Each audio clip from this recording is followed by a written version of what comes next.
Good morning, everyone. My name is Mighty Stream. Today is October 23rd. I'm going to do your spiritual principle day in a meditation for you, brought to you by Hope Through Navigation. This is our Hood Recovery Services. If you need to reach me, feel free to do so at recoveryofhope21@gmail.com. All right, let's go ahead and get into our meditation. I'm looking forward to picking up my copy of this meditation today at area. Let's see, October 23rd, expressing our autonomy with integrity. Autonomy allows us to express who we are with integrity and to carry a message, the truth of our own experience in our own way. That's beautiful. Autonomy allows us to express who we are with integrity and to carry a message, the truth of our own experience in our own way. Guiding principles, tradition 4, opening reflection. The autonomy spoken of in tradition 4 has a strong appeal to many of us in NA. We are people who tend to put a pretty high value on self-determination. An act of addiction, insistence on doing things our own way often led to poor results, usually because our way had a lot to do with self-centeredness rather than integrity. In recovery, autonomy becomes an asset rather than a liability. As our basic text puts it, our real value is in being ourselves. It's the second half of tradition 4 that keeps us on track, except in matters affecting other groups or NA as a whole. For NA groups, this means we think about our role as part of the fellowship, not just what our own group wants. As individual recovering addicts, we balance our right to do as we please with our responsibilities to those around us. Family, friends, the fellowship, and society. One way we begin to learn that balance is in how we share in the meetings. I like that. One way we begin to learn that balance is how we share in the meetings. This is going to be good. As a newcomer, my sharing was super aggressive and put some people on edge. A member wrote, my justification was, hey, this is who I am. After a while, I tried to mimic the way others shared, but it wasn't my own voice, and it always came out wrong. Eventually, I got comfortable being me while also thinking about the feelings of those around me. I finally started to connect. If any group of people can sniff out a fake, it's addicts. Authenticity is a message that lasts, whether it comes in the form of a riveting performance or an understated, soft-spoken share. Whether we're trying to reach a still suffering addict or save our own life, we try to strike the right balance between autonomy and responsibility, freedom and self-control, self-determination and connection. Being autonomous doesn't mean disregarding those around me. I will practice balancing personal freedom with social responsibility. I like this meditation. I feel like it is a soft check for individuals that might come into the meeting and, that might come into the meeting and be so aggressive in their shares that it is startling, causing anxiety for some. And I self-admitting, I would have to say my shares have a tendency to lean more towards high energy than low energy, even though there are times when it shares very low energy. It just depends on the topic. It depends on who is in the meeting. For me, I'm talking about for me, how I can see this principle needing some work in my own life and in my own shares. Um, I think it's important to understand that when we're talking about accepted matters affecting other groups or NA as a whole, we're actually talking about the group, but the groups are made of individuals.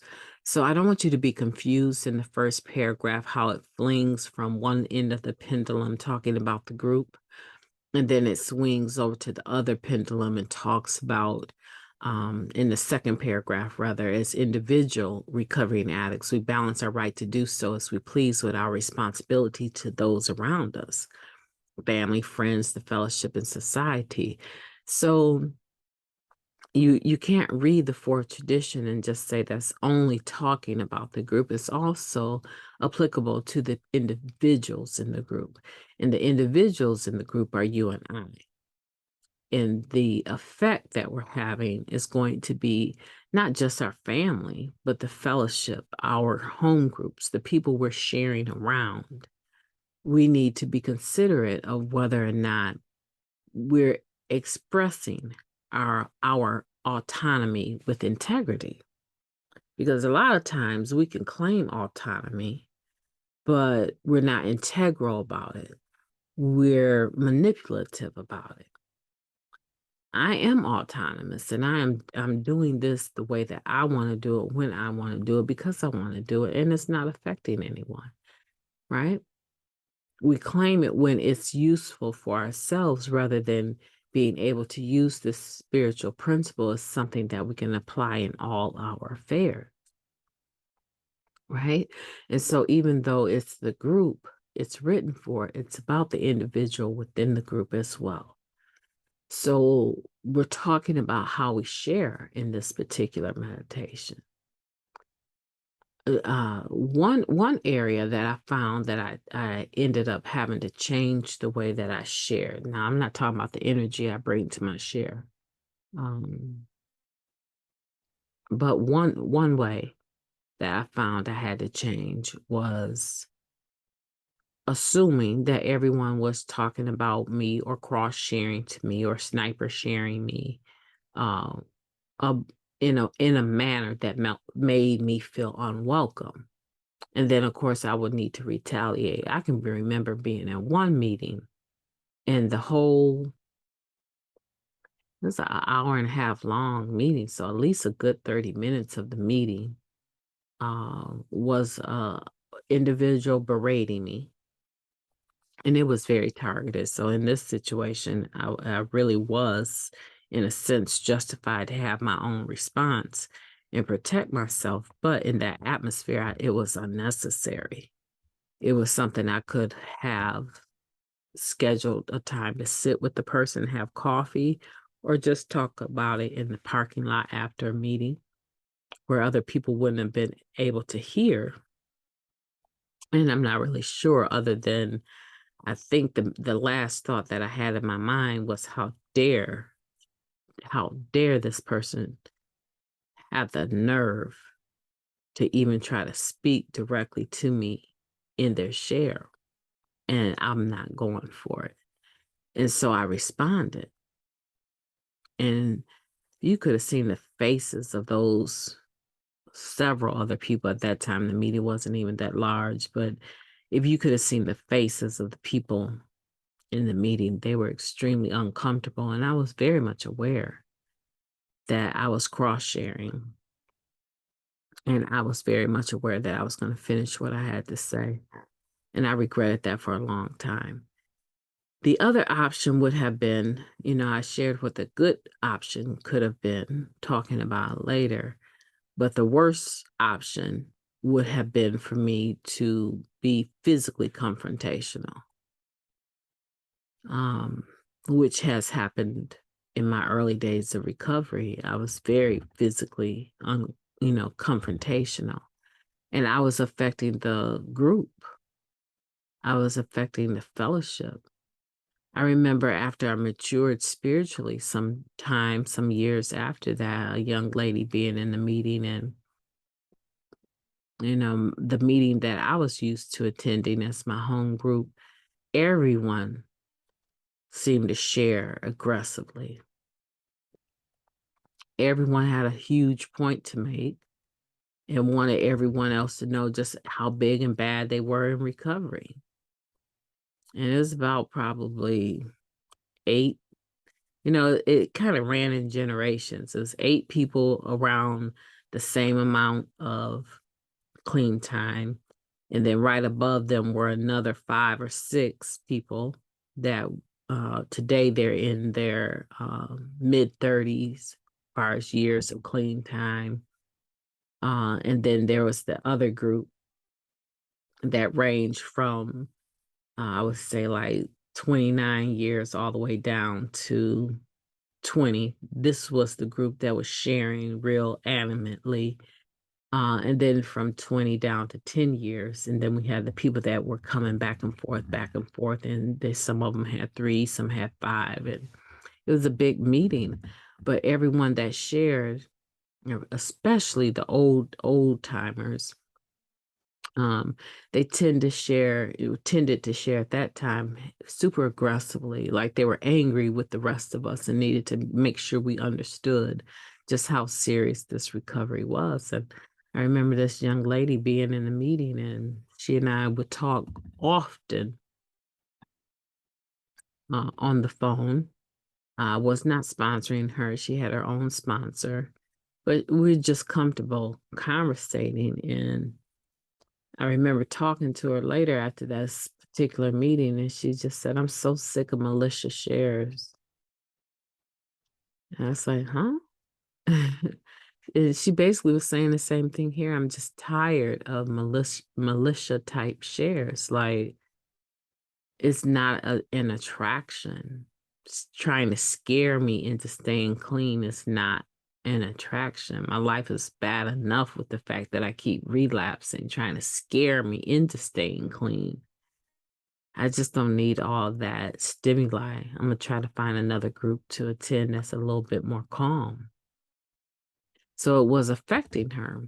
And later I found out she had some mental illness going on that would cause her to, feel anxious anyway. So it probably was best for her to find a more calm type meeting.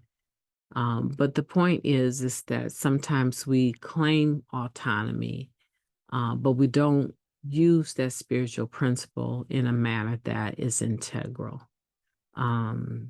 Another way that I found that's what I was talking about is the different ways that I've seen after reading this and knowing it for years, that there's ways that I've had to adjust my sharing for the benefit of the fellowship in my local area.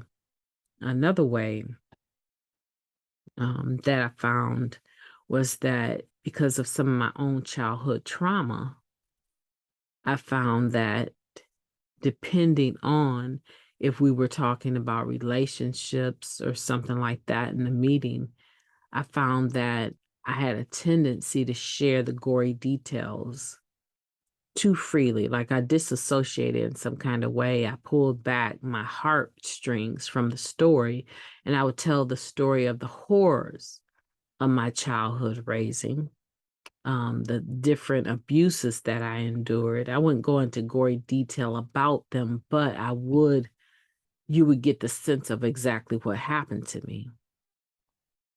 And it was triggering, especially to a lot of the women in the meeting. A lot of the women would feel triggered. Some would start crying and express to me in their minds, they were expressing appreciation for the share, but it was triggering something in them that wasn't allowing them to walk away feeling better than the way that they came into the meeting. So I learned that a lot of the sexual abuses and physical things that I went through, the physical abuses that I went through, that depending on the atmosphere of the meeting would determine whether or not I shared. So that was something that I started to monitor. Um, and I still feel like there's room for me to bring down the energy level in which I share, right? Because the other thing I noticed recently, another way that I can affect the group is either by not sharing or by sharing. Um, so sharing too late in the meeting is what I'm saying, because a lot of times I sit back and listen and I'm listening intently, but oftentimes I find myself trying to get up the courage to share on the topic. And because the meeting might be small, sometimes it's large and it's not as noticeable that I'm not sharing. But when it's a smaller meeting, I feel like I feel a sense of obligation to actually share. And I'm trying to let other people enjoy the meeting. And so I come in at the last minute. And of course, I don't have a 2-minute long story to share ever, do I? Right? So the timing of when I share. And so I feel like that's an area where I can make sure that I do a better job. And you can too. That's what this is all about, right? Is the spiritual principle of autonomy and your right to be who you are, and balance that out with making sure you're integral is how you present yourself when it comes to the fellowship in a group as a whole. So today I want you to remember that being autonomous doesn't mean disregarding those around you. What it does mean is that you practice balance in your personal freedom with your social responsibility. And truly, of all the words that I've said, I've only tried to demonstrate to you in my personal story how I've not done this perfectly. And this is one of those things, because we hear words like "to thy own self be true." Um, our real value is in being ourselves. We find that we can be ourselves finally. We hear all of that, but in relationship to this tradition, we need to make sure that we're doing that, but we're doing it with integrity and we're balancing things out. Meaning that, yeah, I have personal freedom, but I don't have the personal freedom to impose or entrench upon your personal freedom and your right to be inclusive in this fellowship. So let's be sociably responsible. My name is Mighty Stream. I've enjoyed talking to you. I hope that you've enjoyed listening. I hope that you will have a beautiful day on purpose. Talk to you soon.